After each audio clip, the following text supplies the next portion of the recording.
Bisaya, Bisaya, Bisaya, Bisaya, Bisaya, Bisaya. Bisaya, yun! Ataw tagtatan.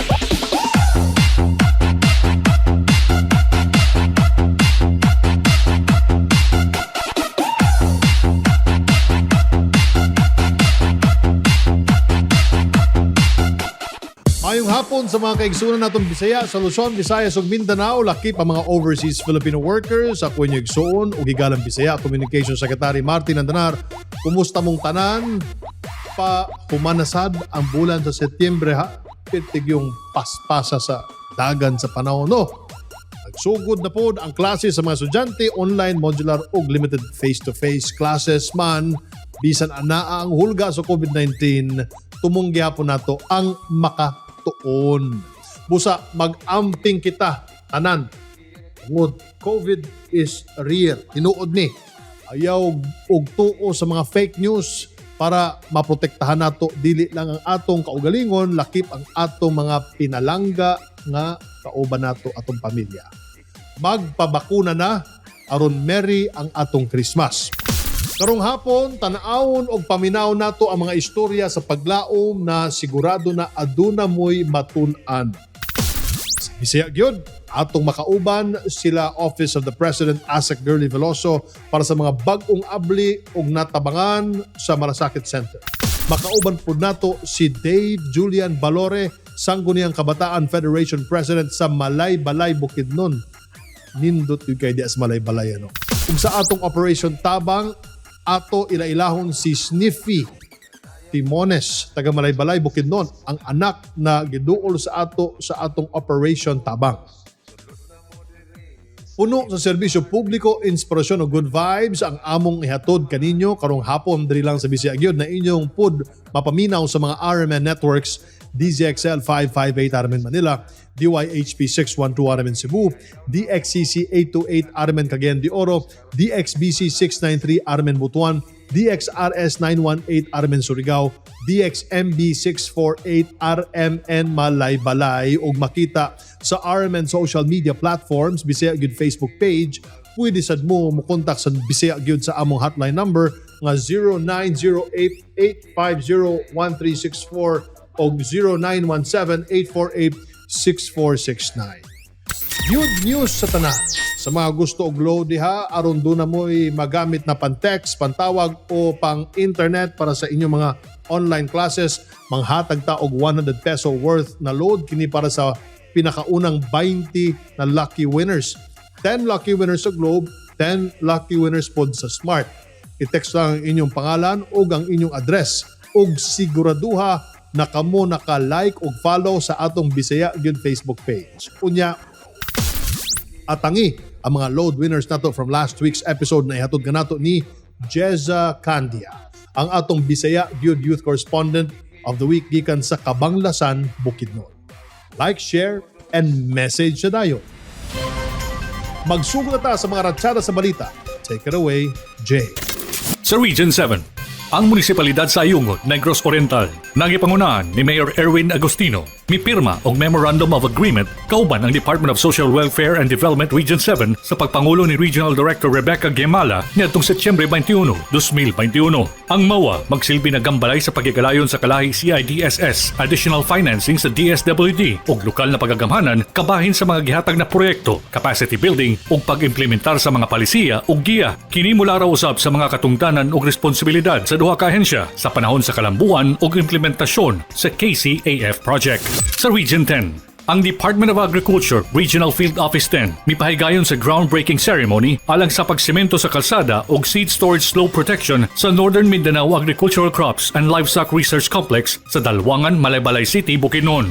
Ang gisulting proyekto nagkantidad og 2 million pesos nga mulangkob sa pagsemento sa kalsada na adunay kanal nga musubay ngadto sa main sewage system ug ang konstruksyon sa slope protection para sa seed storage sa research station sa ahensya. Gipanabana na matapos ang intirong proyekto karong umaabot na Nobyembre 5 ding tuiga. Sumala kan DA10 Regional Executive Director Carlene C. Collado ang maong infrastructure development sa research station sa DA, lakip sa agriculture modernization.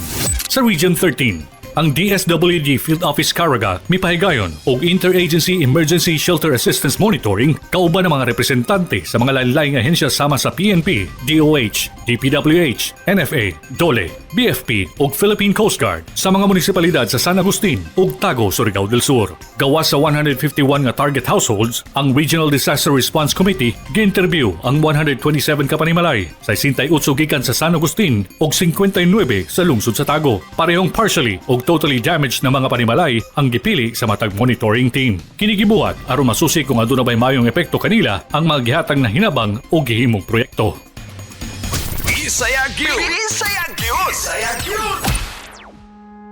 Daghang salamat, Jay. Gibisita sa atong Senador Christopher Bongo ang nag-inusarang Malasakit Center sa Cotabato City. Ug usa ka inahan nga nakabenepisyo iyang anak sa Malasakit Center, isaysay ang ilang experience.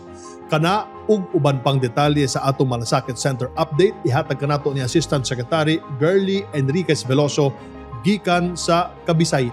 Ayong hapon kanimo, Asik Girly. Daghang salamat Secretary Martin ug maayong hapon.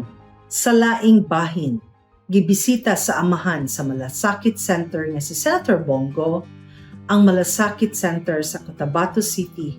Mao kini ang ika-16th Malasakit Center sa nasod nga giablihan niadtong November 19, 2018. Gitunol usab niini ang Office of the President Social Civic Projects Fund worth 5 million pesos. Karong tuiga, nakadawat usab ang hospital og 10 million pesos na medical assistance for indigent patients program sa Department of Health. Dungan sa pagbisita ni Senator Bongo kagahapon September 24, gipahigayon ang groundbreaking sa Malasakit Center building nga tukuron sa Cotabato Regional and Medical Center. As of today, adunay 141 ka Malasakit Centers nga natukod tibuok nasod. 76 sa Luzon, 29 sa Visayas ug 36 sa Mindanao.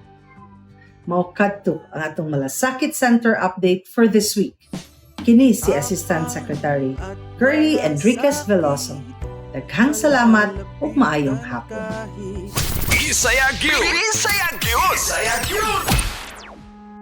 Daghang salamat sa imong Malasakit Center update, Asik Girly Veloso gikan sa Office of the President. Ug sa atong mga kababayan na nabalaka sa ilang hospital bills, pangitaa lang ang Malasakit Center Office sa mga pampublikong ospital sa tibuok nasod aron kamo matabangan.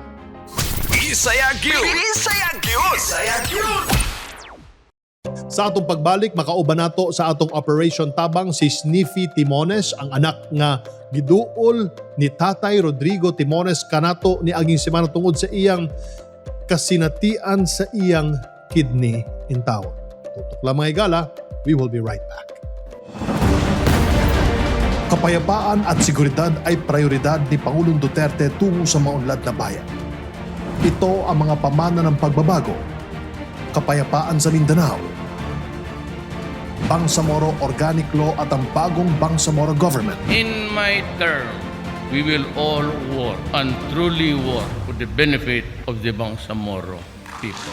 Paglaban sa mga terorista, paglutas sa isyu ng insurhensya at mga rebelde. Modernisasyon para sa mas pinalakas na sandataan. Proteksyon ng media. Dagdag sahod sa mga sundalo at pulis. Kampanya kontra droga at pagsalba sa kinabukasan ng bayan. Nabawasan ang kriminalidad, mas panatag ang mamamayan at ligtas ang sambayanan. Ito ang Duterte Legacy.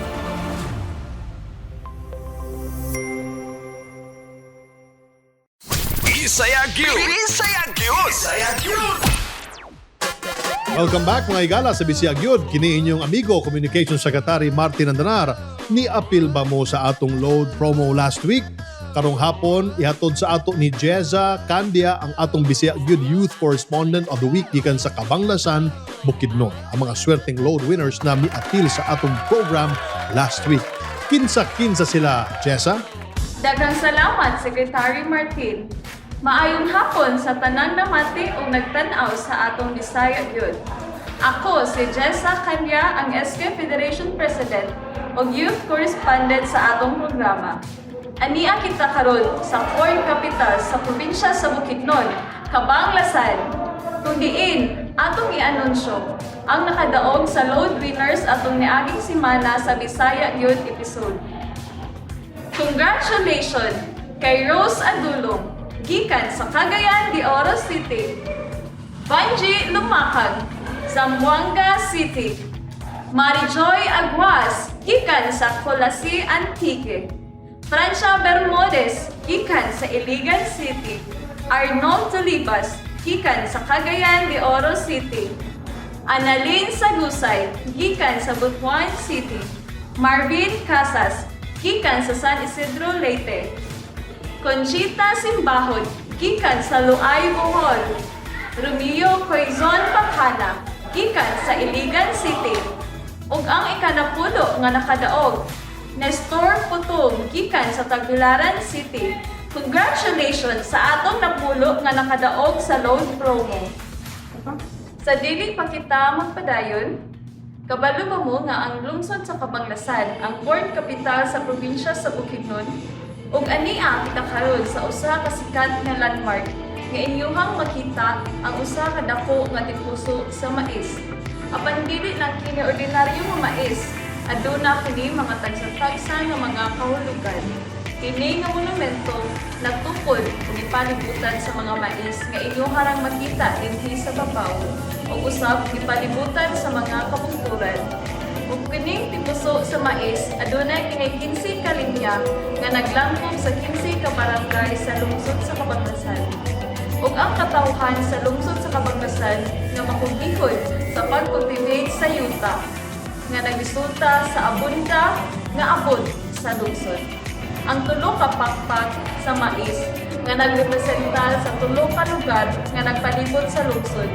Kini ang Loreto, Agusan del Sur nga nagatubang sa Silangan, Balay-Balay City sa Kasadpan ug Amihanan, San Fernando sa Habagatan, ug ang award-winning nga visual artist si Errol P. Balcos ang naghimo sa monumento gamit ang balas or grapas, simento, fiberglass ug steel bars ug kini gisugdan ug natuman atong pagsugod sa pandemya. Kini namugna sa administrasyon sa atong kasamtangang mayor, Reynante Valdez Enocando. Aron sad kamo makadaog sa Bisaya Good Load promo, mag-text lang sa numero nga anaa sa screen o i-text sa numero 0908-850-1364 ug sa numero 0917-848-6469. Unsa pa may inyong gihulat? Text na kay basin ikaw ang sunod nga swerteng makadaog sa atong load promo. Og aduna pa kitay nakadaog sa load promo atong niaging episode. Gilbert Aloha, gikan sa Mandawi City. Congratulations Eileen Batang, gikan sa Bukidnon. Helen Bonghoy, Lapu-Lapu City. Neljipoy Estanas, gikan sa Gihulngan City. Emma Pulos, gikan sa Surigao City. Congratulations kay Marisa Magno Dabuco, gikan sa Cebu City. Selva Lantaka, gikan sa Surigao del Norte. Joselito Rentusa Bugwat, gikan sa Butuan City. John Glenn Lear, gikan sa Argao City. O ang ika-20 na swerte nakadaog sa tuang load promo, si Miss Judy Ann Bugwat, gikan sa Agusan del Norte. Congratulations sa atong mga 20 ka swerte nakadaog. Unsa pa man inyong gihulat? Busa, i-like, i-share ang Bisaya Youth Facebook para sa uban pang update. Ug kini si Jessa Kanya, ang SK Federation President, ang Youth Correspondent ng Bukidnon ug nagaingon, kung kitang tanan magpabaksin, atong malampasan ang pandemya. Back to you, Secretary Martin. Bisaya Gyud! Bisaya Gyud! Bisaya Gyud! Daghang salamat sa Good News, Jeza. Ug sa ato mga load winners, congratulations kaninyong tanan. Bisaya Gyud! Bisaya Gyud! Bisaya Gyud! Niaging Sabado, Atong nakauban si Kapitan Rodrigo Timones, usa ka public servant ug usa ka amahan. Giduol ni Kapitan Digong sa atong programa ang sitwasyon sa iyang anak na kasamtangan na nakigbato sa iyang komplikasyon sa kidney in taon. Karong hapon atong makauban si Sniffy Timones sa atong Operation Tabang. Maayong hapon kanimo, Sniffy. Mayong hapon po, sir. Mayong hapon. Salamat sa panahon nga imong gihatag sa ako. Sniffy, niaging Sabado nakaistorya namo ang imong papa ug iyang gisulti sa amo ang imong sakit sa kidney. Kumusta man imong kahimtang karon? Sa pagkakaroon, sir, gahulat ko sa ako ang kidney transplant. Kung kaloy-an ta sa Ginoo iyang ihatag sa ako. Apan sa pagkakaroon, wala man ko'y laing gibati, gawas aning akong pagdialysis, kaluyan, dayon, wala ko'y mga uban pang mga balatian. So sa pagkakaroon, makaingon ko nga medyo okay akong ginhawa, maliban lang sa nagdialysis ko. Paghuman lagi sa among paghinabi, amo giduol ang imong sitwasyon kang Senador Bongo o sa Office of the President. Kumusta ang ilang pagkontak sa imo?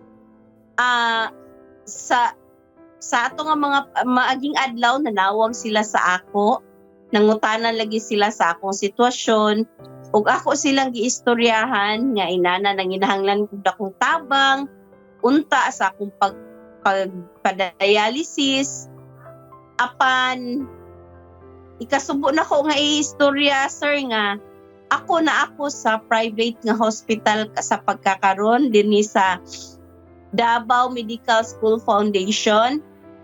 Ug sa dihang pag-check nila sa ilahang record, kani nga hospital wala siya na accredited sa ilahang opisina.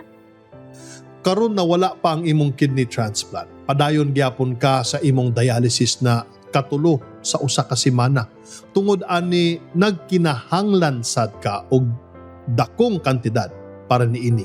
Unsa man ang imong panawagan, Sniffy? Ako gid, sir, nanawagan gid ko sa tanan nga mga kuan, labi na sa mga ahensya nga makahatag sa ako gid og tabang kay sa pagkakaroon ikatulo sa isa ka semana ko ga dialysis, dayon ang akong gakabayaran gyud moabot gyud siya sa 2,000 kapin kada dialysis plus naapa ko yung injection nga tag 1,000 kapin. So murag magdagan gyud nga mga 3,000 hangtod sa 4,000 ang ako ang kabayaran kada dialysis. Ug usahay pa gyud pag magbag o kami og dialyzer moabot gyud siya og mga 6,000 kapin. So busa ako nangayo ko og tabang kaninyo sa inyong mga ehensya nga accredited sa inyo nga unta bahala ginagmay matabangan ko pang bayad-bayad sa akong pang-hospital, pang dialysis, kay ako sa pagkakaroon wala ko'y trabaho, kay nag-undang ko sa nag-leave ko sa akong trabaho, pero isa ra man ako ka job order sa amo ang lugar sa Bukidnon. Busa kulang kayo gyud ang among pangsuporta kung amahan, usa lang ka barangay captain. So murag naglisod gyud kami, pati ako mga igsuon gatabang na sa ako, pero dili gyud makaya. Busa ko kamo sa inyong mga ahensya na mo ikatabang sa ako.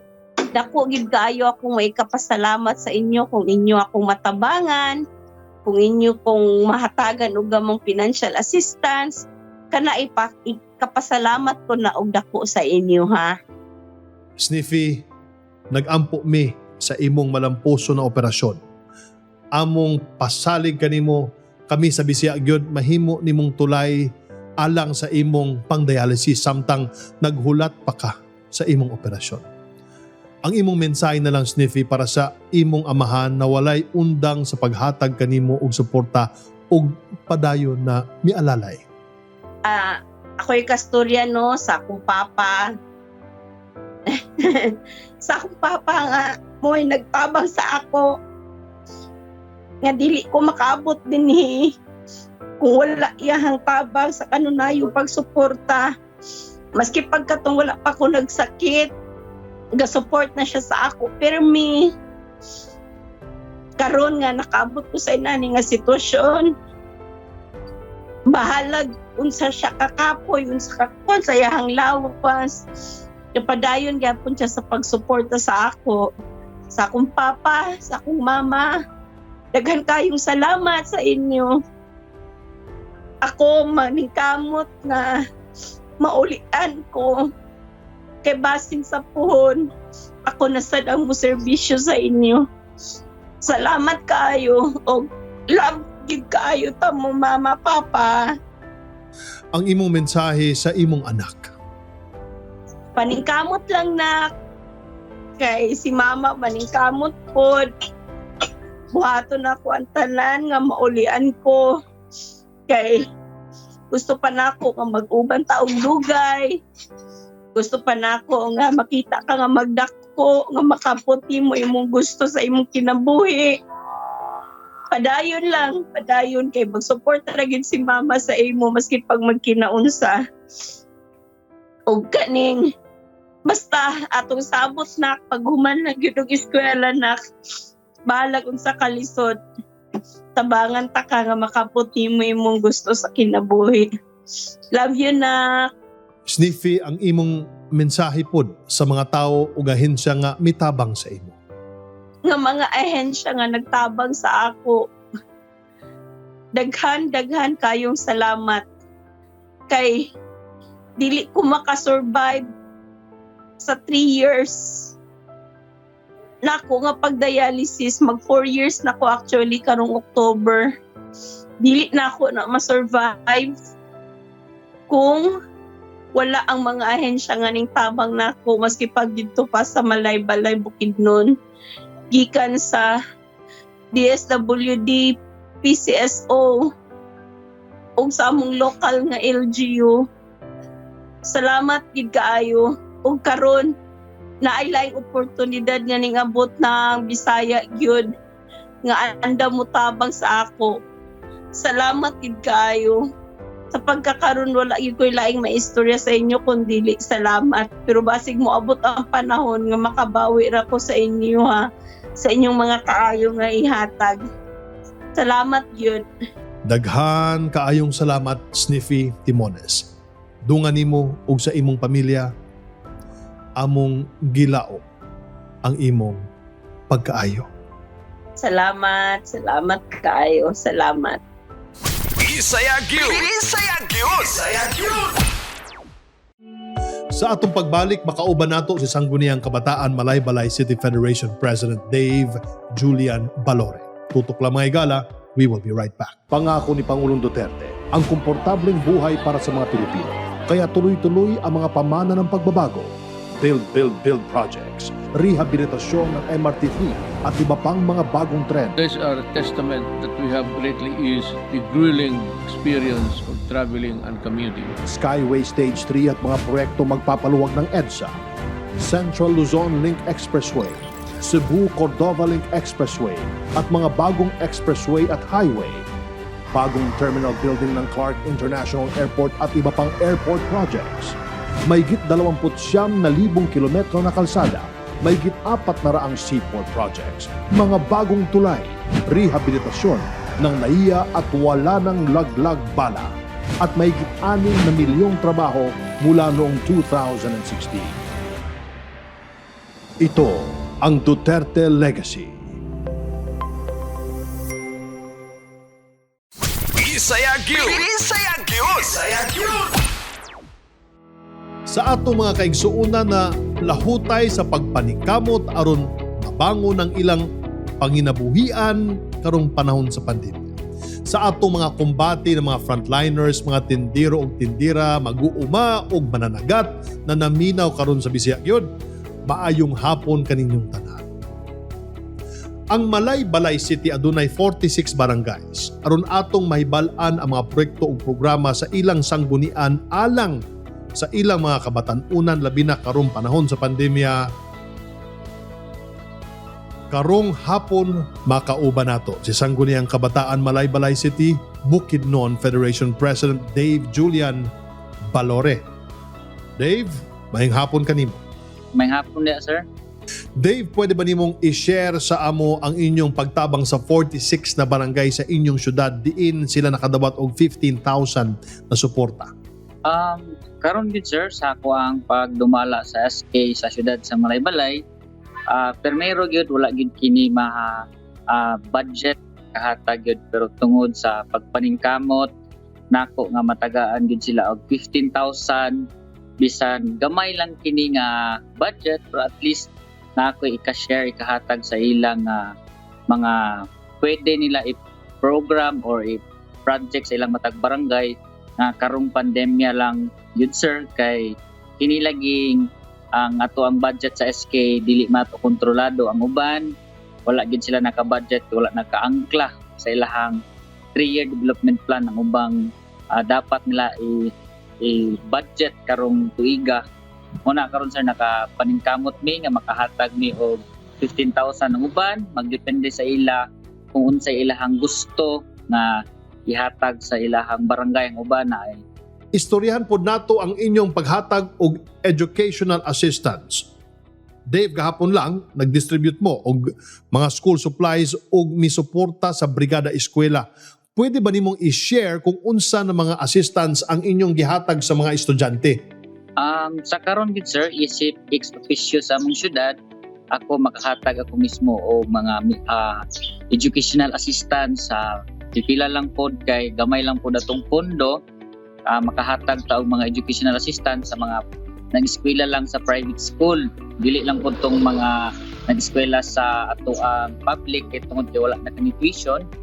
Ug usab kami naghatag kami sa ALS karon og mga school supplies, kay kabalota nga atong ALS medyo dili gid kayo ingon para sa school base nga nagi budget every school. Muna karon nga mo gipaningkamutan nga mauna gyud og hatag namo mga school supplies ang ato ang mga ALS student, kay ang uban lagi aning kamot gyud nga maka-eskwela even though nagtrabaho pa karon nya ang ilahang pamilya nagpaabot pod nga makatrabaho sila puhon ug makahuman sila silang eskwela. Ug usab karon nakapanghatag na pud mi og kining dungag sa magbrigada mi, makapanghatag mi ginagmay mga bisag pintal na lang sa eskwelahan nga aron pod makasuporta sa eskwelahan nga bisan ginagmay lang taliwala sa atong kauban nga mga SK chairman sa syudad sa Malaybalay. Nilambigit sad mo sa mga programa sa local o national government diin aktibo mo ni appeal sa mga anti-terrorism awareness symposium. Unsa sad ni ka importante para sa mga kabatan-unan sa Malaybalay City? Karon gid sir, grabe gid ni ka importante gyud labi na gyud sa mga kabatan-unan sa atong syudad, kay lagi mga pipila ka semana pa lang ang nilabay, daghan jud kay mga nalambigit nga mga kabatan-unan nga na nadala gyud sa kabukiran ug uban nangadakpan gyud sila atong mga miaging semana. Makita nato sa balita nga mga 16, 17, 18 years old nga mga kabatan-unan sa atong lugar, dili man ta ingon nga taga Malaybalay uban, pero ato nga ma-aware ang atong kabatan-unan nga wala gyud maayong ikahatag kung mag-apil-apil taan ng mga terrorism nga mga pamaagi, kay kana nagdulot na nagkalisod sa atong kaugalingon labi na karong panahon na nga ang atong presidente nga wala gyud puas nga pagpuksa sa ato ang mga naa sa bukid karon nga panahon, kay gusto niya nga ma-peaceful ang atong lugar labi na sa Mindanao. Maraming good sir, salamat. Karong panahon sa pandemya, nakita nato ang importansya sa kaugalingon na backyard garden. So na ako'y backyard garden ha. Unsa ang inyong nahimong programa para maalalayan ang mga gusto sa adunay kaugalingon na vegetable garden? Sa pagsugod yun sa pandemya gid sir, nakakita kami programa nga manghatag kinig seedlings, mga pipila lang pod ka seedlings nga among ma-provide, kay lagi daghan pod nang hinahanglan pod sa tungod aning mga backyard garden nato karon. Ug usab ang ato nga kining naay kabisihan ang atong kabatan-unan dili lang sa sige cellphone, ang ato nga at least nga naapod sila matun-an nga magtanom bisan pipila lang at least, kay naa muna karon nga amuan nami gipagayon nga ang hatag sa seedlings atong last time, then karon nami competition nga backyard garden per barangay. So kana nakamulo pa og judge hangtod karon pero wala pa siya nahuman sa amo ang pag-judge. Pero hopefully mahumanon siya sa among backyard gardening para madasig ang atong kabatanunan nga mag-backyard gardening gid sa ilahang balay. Sa bag-uhay lang natapos nga linggo ng kabataan, usa sa aktibidad ninyo ang Likhabayan diin inyong gi-showcase ang kultura sa mga katutubo sa inyong lungsod. Likhabayan. Munang sakto, Likhabayan. Dave, please tell us more about this ug sa uban pa ninyong programa para sa mga kabatanunan. Yes sir, ang amwag yung linggo ng kabataan is supposed to be humanagi unta. But tungod sa pandemic nga nitaas ang cases sa atong syudad, pero na-hold sa gyud ang ato ang mga pandemic, ang ato ang programa sa linggo ng kabataan nga unta mahuman na siya hopefully by next month. Medyo mapadayon na nato siya kay tungod kay nag-reduce na pud ang ato ang cases sa atong syudad muna nga hopefully nga ato nang mapadayon. Og ako sa pong ipasabot ang Likhabayan usa kini siya ka handicraft making. Amo lang gid siyang binisaya nga para gid masabtan pod sa atong kabatanunan nga ang handicraft making is ang usa ni siya ka word nga karaan yun para gid ma-emphasize sa ila nga unsa gid ang handicraft making sa Bisaya pa. Muna karon nga nami handicraft making kung kini naay 8 ka participant sa atong syudad. Ang uban ilahang gibot is kining carving, ang uban nag-create sila own nila nga identity sa matag barangay. Muna karon nga ang amo pong linggo ng kabataan nagnaapod siya likhawitan or sa English pa is singing contest. O ang usap kini siya depende sa dialect kung unsa ang inyong dialect sa lugar, dili magbase kung English ba, Bisaya, Lumad o unsa pa nga dialect ang inyong gamiton. Ug usab naapod ni katong giingon nga backyard gardening, part na to siya sa among linggo ng kabataan. Ug usab naapod ni kining lupa painting or soil painting nga ipahigayon na gyapon na makurog sugod. Bisaya gyapon kay ni nga pagka-title ang lupa painting. Ug ang isa is hulagway or COVID documentary. So kami mga contest nga ang usa ka participants mag-interview og COVID patient nga naka-survive, then ilahang pagsasadula kung unsa ang ilang kaagi, kung kinsa pud to ang pinaka tsada mo pud ang amo ang i-award.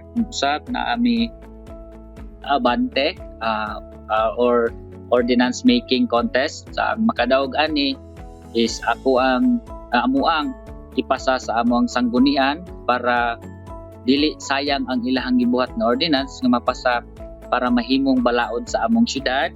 Usab na apod ni Lasa Malay-Balay nga wala gid nawala tungod sa ato ang tema karon sa linggo ng kabataan nga transforming food education.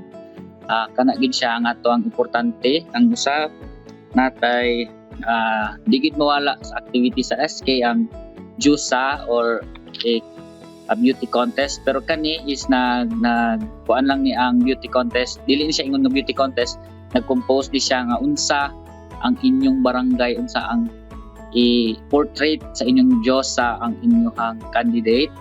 Gusab ang last is ang uha or online hataw para gyud sa among linggo ng kabataan. So kanilang gyud sir. Dave, ang imong mensahe og painumdum na lang para sa mga kabatanunan sa Malay-Balay, Bukidnon. Para sa kabatanunan sa siyudad sa Malay-Balay, nang hinaot ko nga ang inyong mga pangandoy sa kinabuhi dili lang mawala tungod aning pandemic karon, kabaluta lisod kaayo daghang pagsulay nga milabay sa atong matagtagsa ka pamilya, matagtagsa ka kaugalingon. I hope ang mga kabatanunan sa siyudad sa Malay-Balay nga dili walaon ang inyong pangandoy kay kini ang ikabilin sa atong ginikanan nga dili gyud mailog bisan kinsa nan lang. O mao lang to sir, maayong hapon og I love you kanan yung tanan. God bless. Daghang kayong salamat Dave Julian Balore, ang Sangguniang Kabataan Federation President sa Malay-Balay City, Bukidnon. Thank you din po sir, magandang hapon. Bisaya Gyud. Bisaya Gyud. Bisaya Gyud. Mga higala, diri natapos ang inyong programang kanunay andam utabang sa atong mga kaigsuunang Bisaya. Daghang salamat sa atong nakauban, sila Office of the President Asik Girly Veloso, Malay-Balay City Bukidnon Federation President Dave Julian Valore, kang Sniffy Timones ug kang Jeza Candia, ang atong youth correspondent gikan sa Kabanglasan Bukidnon. Magkita na sadta sunod Sabado diri lang sa Bisaya Gyud na inyo madunggan sa DZXL 558 Aramen Manila, DYHP 612 Aramen Cebu, DXCC 828 Aramen Cagayan de Oro, DXBC 693 Aramen Butuan, DXRS 918 Aramen Surigao, DXMB 648 Aramen Malay-Balay ug makita sa social media platforms sa Aramen Facebook ug Bisaya Gyud Facebook page. Palihog sad og like, follow, share and message sa among Bisaya Gyud social media accounts. Facebook page Bisaya Gyud or at Bisaya Gyud PH, Instagram Bisaya Gyud o subscribe, share and comment sa among YouTube channel Bisaya Gyud. Pwede sa mo contact sa among hotline numbers 0908-850-1364, 0917-848-6469. Ako ang inyong igsuon o higalang Bisaya Communication Secretary Martin Andanar, amping permi magampo o magkita-kita tag-usab mga bay. Diri lang sa Bisaya Gyud. Bisaya, Bisaya, Bisaya, Bisaya, Bisaya, Bisaya. Bisaya Gyud.